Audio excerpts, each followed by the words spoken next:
Ya, saya jalan-jalan di The Goods Dep ya. Waktu itu saya begitu masuk, ya sedikit panik gitu ya. Waduh, belanja ini, belanja itu gitu ya. Iya. Sangat seru gitu. Dan bukan karena hanya faktor nasionalisme, bukan sama sekali. Tapi saya lihat kualitas produknya Ya. sangat apa kompetitif lah ya Ya. gitu ya. Dan apa dari segi tren lifestyle saya rasa sangat unik, sangat ya kalau kita mau pakai Havaianas atau Mhm. camper gitu Mhm. kenapa enggak Ya, produk lokal dan jelas-jelas apa kualitasnya sangat bagus. betul. Perkembangannya sendiri gimana dari segi jumlah brand-brand lokal ini gimana? Ya, memang sejak dibukanya The Goods Department, eh, pertumbuhan brand dan bright spot ya.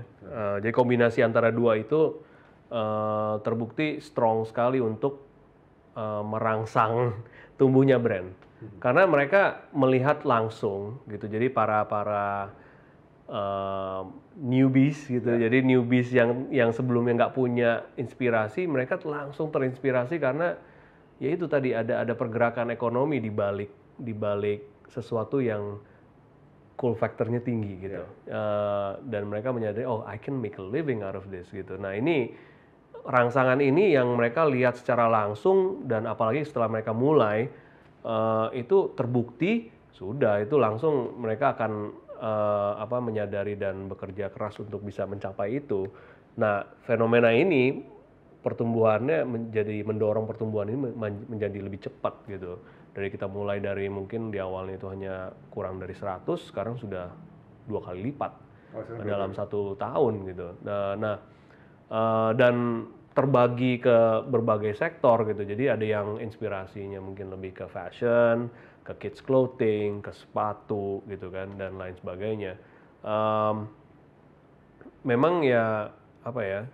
em, Indonesia ini kan ya itu kan ada ya kalau kita ngomong kultur lagi ya gitu kan we have a tendency kan it's a apa become a follower gitu kan a Ya, success story itu kan selalu yang kayaknya wah gitu dan inspiring banyak orang. inspiring gitu dan langsung dat gitu lah Ya, oke gue juga bisa.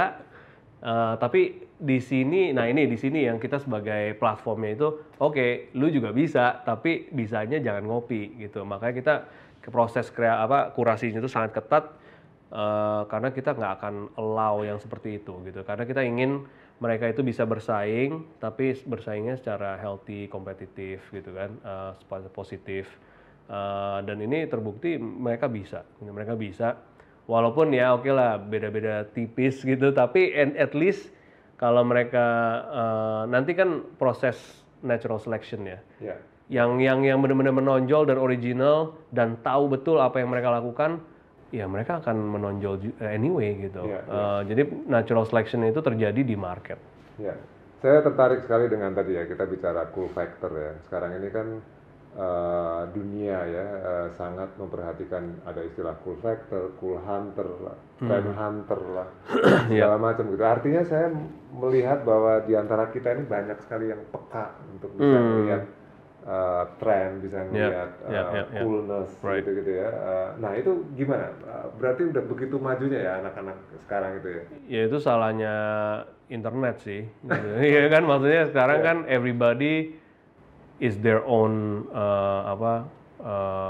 mereka punya opini sendiri dan mereka menularkan opini itu ke orang-orang lain melalui blog dan segala macam gitu bahkan blogger fashion ada yang umurnya baru 13 gitu dan oh sebagainya. ya, Nah ini kan semua ini kan fenomena apa ya?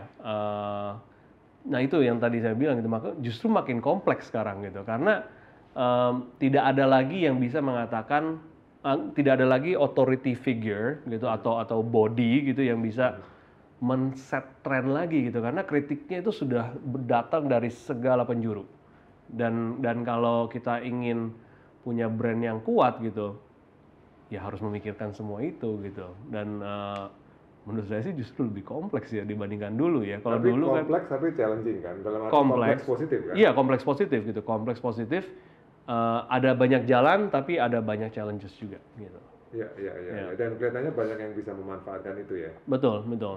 Apakah itu di daerah-daerah tertentu kalau apa ya secara kasat mata gitu biasanya kan Bandung gitu. Kalau kita ngomong fashion, kreatif gitu-gitu Bandung. Apakah memang begitu atau sekarang sudah mulai tersebar? Sudah mulai tersebar. Ya karena mungkin itu ada hubungannya dengan ya pertumbuhan ekonomi gitu kan. Wealth distribution kita kan makin merata, atau belum merata sih, tapi maksudnya udah mulai masuk ke daerah-daerah. Dan orang mulai sadar juga bahwa Iya, jadi ya orang-orang yang bisa berperan ini kan mulai tumbuh, mulai muncul gitu kan. Dan keinginan mereka untuk bisa ikut berpartisipasi dalam ya industri ini ya tumbuh juga gitu seiring dengan tumbuhnya ekonominya mereka gitu. Iya, kayak misalnya saya lihat fenomena Mas Singgi gitu ya, dengan Magno Radio dia dari Temanggung tapi bisa go internasional gitu. Kesadaran itu kelihatannya mulai. Jadi udah kayaknya karena dunia ini sudah semakin global dan menyempit dikarenakan ya itu tadi kan internet dan segala macam ya, faktor origin mungkin itu sudah lebih nggak relevan lagi di saat ini gitu kan. Kalau dulu kan misalnya made in Italy dan made in mana itu masih sangat-sangat penting karena ya pengetahuan kita terhadap asal di mana barang itu dibuat menjadi penting juga gitu. Sekarang masih penting, tapi sudah lebih nggak relevan gitu. Yang penting quality bagus, gitu kan. Yang penting bisa bersaing. Yang penting pricingnya benar, gitu kan. So ya itu mungkin yang makanya independen itu menjadi menarik sekali gitu, karena you can really conquer the world from your own little basement gitu maksudnya. Ya buktinya ada Temanggung gitu kan, sarang teroris katanya. Saya bisa langsung itu tetangganya Mas Singgi gitu kayaknya. Masa kalah sama Havaianas ya? Iya gitulah. Iya. Oke, nanti kita sambung lagi.